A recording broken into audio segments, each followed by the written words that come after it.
저녁 종편에 출연해서 예. 얘기하는 거를 들었는데 예. 그 한 방송인이 그 박근혜 전 대통령에 대한 문제에 대해 어떻게 생각하고 있습니까? 이렇게 물으니까 예.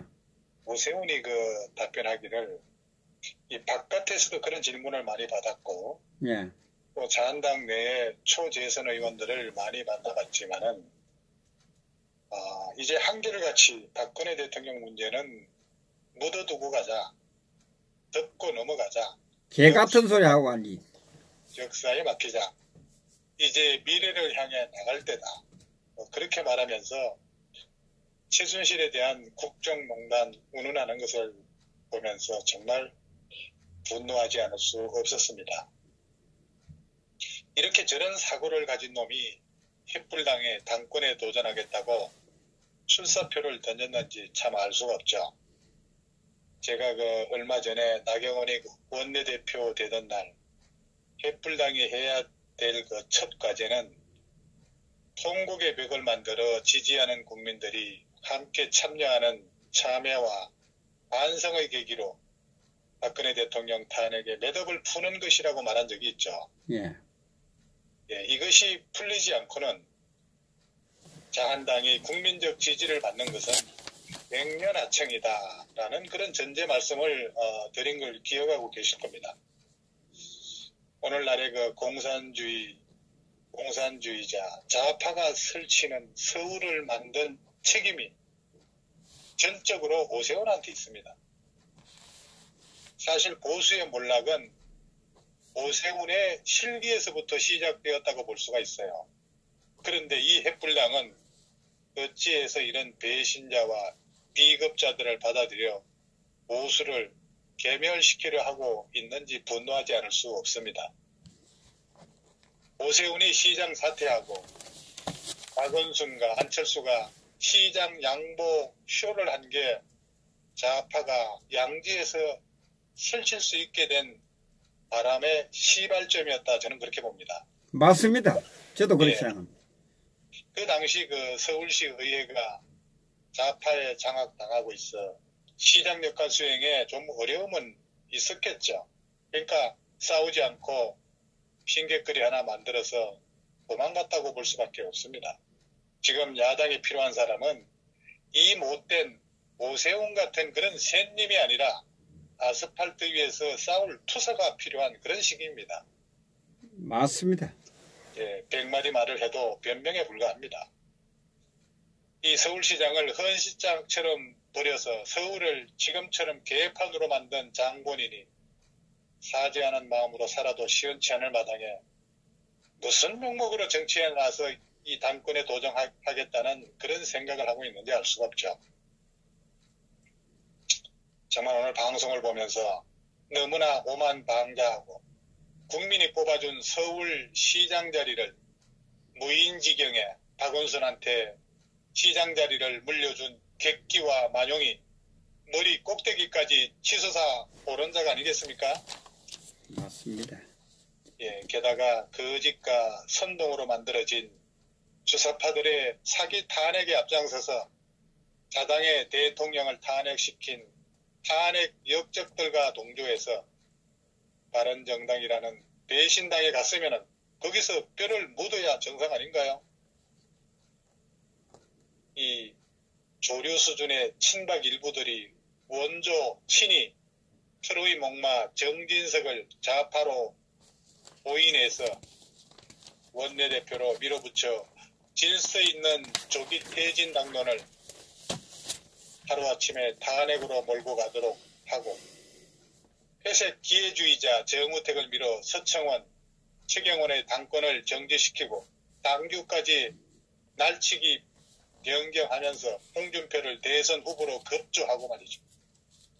대선 후보가 당무 우선권이라는 그런 전대미문의 독선으로 제발로 나가 사경을 헤매던 24마리들을 불러들여서 당을 당시 개판으로 만들고 이번에는 2년 전 김무성, 유승민이 탄핵파 대표 선수로 내세웠던 나경원을 밀어서 탄핵을 정당화시키고 그리고 김용태가 휘두르는 망나니 칼춤에 납작 엎드려 목숨을 구걸하고 있으나 이제 햇불당 대표마저 탄핵 찬성파들이 접수하면은 이 조류들은 목숨을 부지하기 위해 그들의 가랭이 밑에라도 기어 들어갈 것입니다.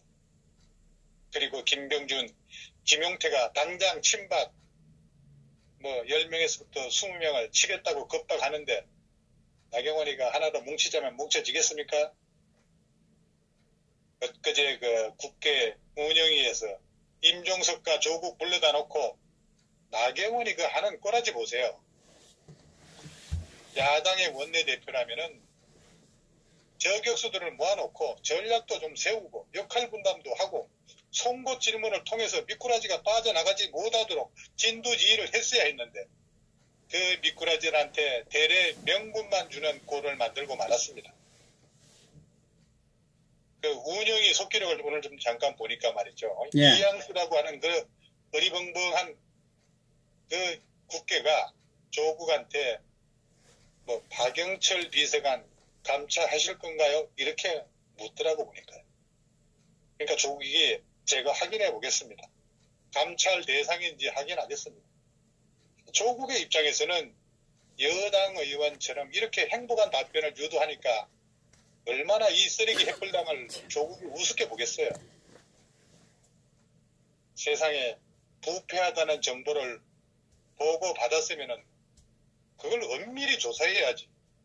바로 의혹 당사자에게 전화를 걸어 물어보는 게 조국은 정상이라고 생각하냐라고 따져야 했는데 전혀 공부도 하지 않고 준비 태만이었고 그리고 다음 부패 비서관은 부패 첩보 보고를 받으면은 그걸 모두 당사자에게 바로 물어보는 게 이게 정석이라고 생각합니까?